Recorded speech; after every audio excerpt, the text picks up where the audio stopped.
এত ভোট শতাংশ আসলে অ্যান্টি ইনকামবিয়েন্সি, প্রতিষ্ঠান বিরোধিতার ঝড়। ওয়াশ আউট হয়ে যাবে তৃণমূল কংগ্রেস, জোরালো দাবি করেছেন শুভেন্দু অধিকারী। তিনি বলেছেন পূর্ব মেদিনীপুরে 0 পাবে তৃণমূল।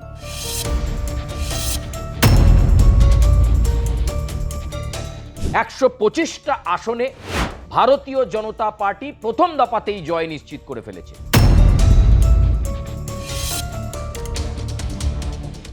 শতাংশ মেলালে দেখা যাচ্ছে 63% হিন্দু বাদ পড়েছে আর 34% মুসলমান বাদ পড়েছে। এটাকে মাথায় নিয়েই বাংলার মানুষ প্রথম দফার ভোটটা দিলেন।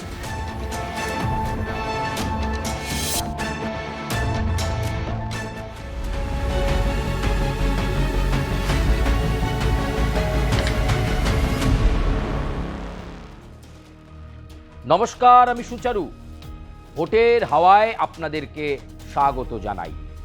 পশ্চিমবঙ্গের মানুষের স্বতঃস্ফূর্ততা লক্ষ্য করা গেল এই বিধানসভা নির্বাচনের প্রথম দফার ভোটে। 90%-এরও বেশি ভোট দিলেন মানুষ স্বতঃস্ফূর্তভাবে। একটা অংশ ব্যাখ্যা করছেন এই এত স্বতঃস্ফূর্ততা, এত ভোট শতাংশ আসলে অ্যান্টি ইনকামবিয়েন্সি, প্রতিষ্ঠান বিরোধিতার ঝড়। আর আরেকটা অংশ ব্যাখ্যা করছেন আসলে মানুষ স্পেশাল ইন্টেন্সিভ রিভিশনের পর ভয় পেয়েছেন, যাতে আগামীতে যখন আবার এসআইআর হবে তাকে বা তার পরিবারকে তালিকা থেকে, ভোটার তালিকা থেকে যাতে বাদ পড়তে না হয়। সেই জন্য যারা অতীতের বিধানসভা নির্বাচনে ভোট দেননি তারা কিন্তু বুথমুখী হয়েছেন, ভোট দিয়েছেন। গণতন্ত্রে এটাই কাম্য। তাই এবারের এই ভোট শতাংশ অতীতের সমস্ত নির্বাচনের রেকর্ডকে ভেঙে দিল। ফলে একটা অংশ এভাবে ব্যাখ্যা করছে আর আরেকটা অংশ এইভাবে ব্যাখ্যা করছে। এই মুহূর্তে রাজনৈতিক দলগুলো তারা তাদের মতো করে পরিকল্পনা শুরু করে দিয়েছে। উত্তরবঙ্গের সাথে সাথে প্রথম দফার ভোট ছিল পূর্ব মেদিনীপুরে।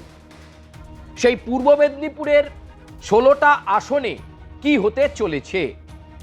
ইতিমধ্যেই পশ্চিমবঙ্গের বিধানসভার বিরোধী দলনেতা তথা বিজেপি নেতা তথা নন্দীগ্রামের ভারতীয় জনতা পার্টির প্রার্থী শুভেন্দু অধিকারী বলে দিয়েছেন পূর্ব মেদিনীপুরে 16টি যে আসন রয়েছে, 16টি বিধানসভা রয়েছে, তাতে বিজেপি 16 এবং তৃণমূল 0, 16-0 হবে। ওয়াশ আউট হয়ে যাবে তৃণমূল কংগ্রেস, জোরালো দাবি করেছেন শুভেন্দু অধিকারী। তিনি বলেছেন পূর্ব মেদিনীপুরে 0 পাবে তৃণমূল। মানুষ ঠিক করে নিয়েছে এবং পূর্ব মেদিনীপুরেও এই এত ভোট শতাংশ নাকি তারই ইঙ্গিত, এমনই দাবি করছেন শুভেন্দু অধিকারী। এবং বিজেপি সূত্রে খবর, পূর্ব মেদিনীপুর নিয়ে বিজেপির অ্যাসেসমেন্ট, বিজেপির হিসেব, 16টাতে 16টাই ভারতীয় জনতা পার্টি পেতে চলেছে। শুভেন্দু অধিকারী এই দাবি, জোরালো দাবি করছেন। ইতিমধ্যেই তিনি বলেছেন 152টা বিধানসভা কেন্দ্রের মধ্যে 125টা আসনে ভারতীয় জনতা পার্টি প্রথম দফাতেই জয় নিশ্চিত করে ফেলেছে। তাহলে দ্বিতীয় দফায় বাকি রয়েছে 142টা আসন।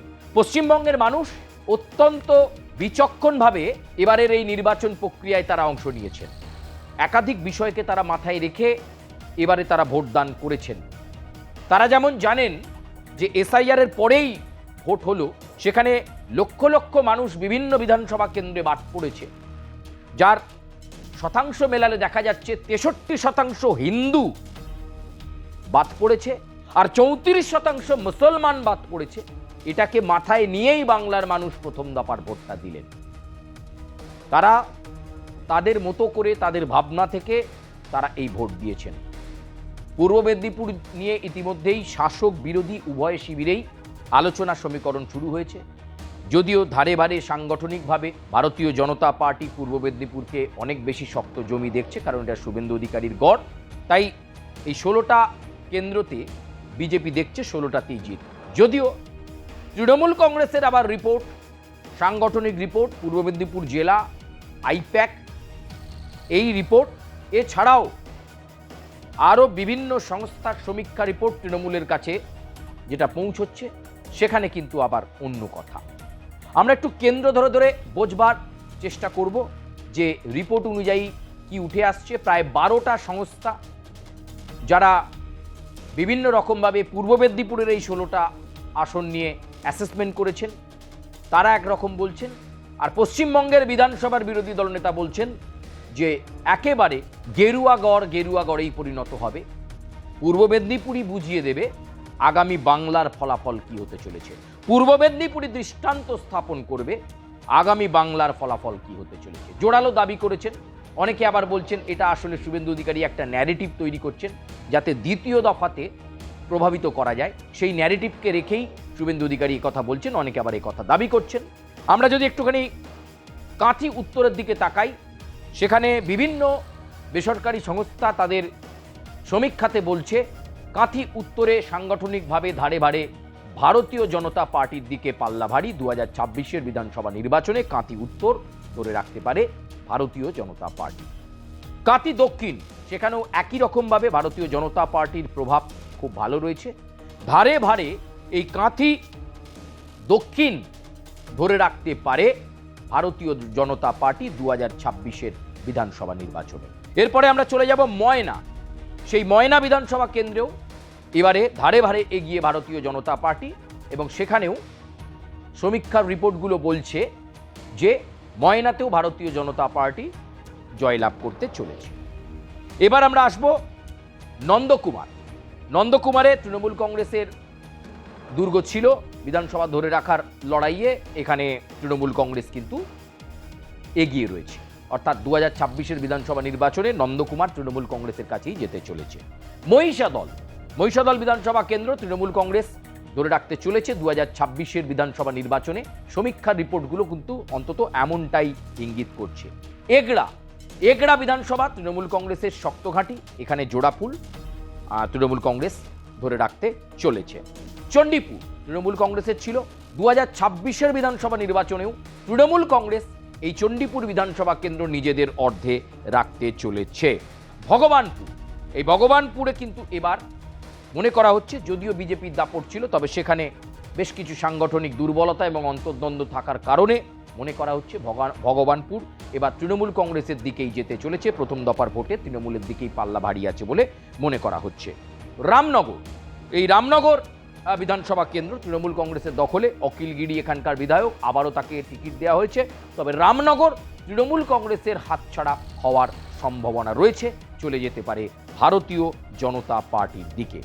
পাঁশকুড়া পূর্ব একেবারেই নিশ্চিতভাবে তৃণমূল কংগ্রেস, শাসক দলের দিকেই পাল্লা ভারী।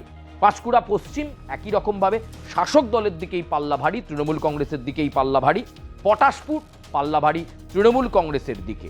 অর্থাৎ যদি দেখা যায় তাহলে পূর্ব মেদিনীপুরের 16টা আসনের মধ্যে কিন্তু এবার অনেক বেশি আসনে সমীক্ষার রিপোর্টগুলো অনুযায়ী, সেই 12টা সংস্থার রিপোর্ট অনুযায়ী যারা জোরালো দাবি করছে যে এবার কিন্তু বিজেপির থেকে অনেকটা এগিয়ে থেকে শুরু করবে তৃণমূল কংগ্রেস। নন্দীগ্রাম বিধানসভা হাড্ডাহাড্ডির লড়াই, সেখানে তুল্যমূল্য বিচারে ভারতীয় জনতা পার্টি অর্থাৎ শুভেন্দু অধিকারীর দিকেই পাল্লা ভারী রাখা হচ্ছে। তাহলে হিসেব যেটা বলছে, নন্দীগ্রামে বিজেপির দিকে পাল্লা ভারী কাঁথি উত্তরে, পাল্লা ভারী কাঁথি দক্ষিণে, পাল্লা ভারী ময়নাতে, পাল্লা ভারী রামনগরে, এবং পাল্লা ভারী এছাড়াও যদি আমরা কয়েকটা দেখি তাহলে দেখা যাচ্ছে 5টি আসনে ভারতীয় জনতা পার্টি কিন্তু পূর্ব মেদিনীপুরে একটা জায়গা তৈরি করছে। নন্দীগ্রাম, কাঁথি উত্তর, কাঁথি দক্ষিণ, ময়না, রামনগর।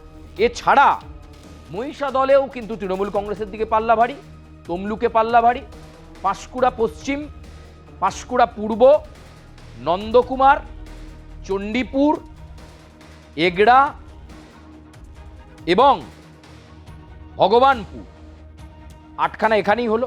এবার পটাশপুরের দিকে আসি। পটাশপুরেও পাল্লা ভারী তৃণমূল কংগ্রেসের দিকে, অর্থাৎ 9টি হয়ে গেল তৃণমূল কংগ্রেসের দিকে। হলদিয়া, সেখানে তাপসী মণ্ডল তিনি স্থান পরিবর্তন করে তৃণমূল কংগ্রেসে এসেছেন, বিজেপি থেকে জিতেছিলেন, তৃণমূলে চলে গেছেন। তাপসী মণ্ডলের দিকে পাল্লা ভারী।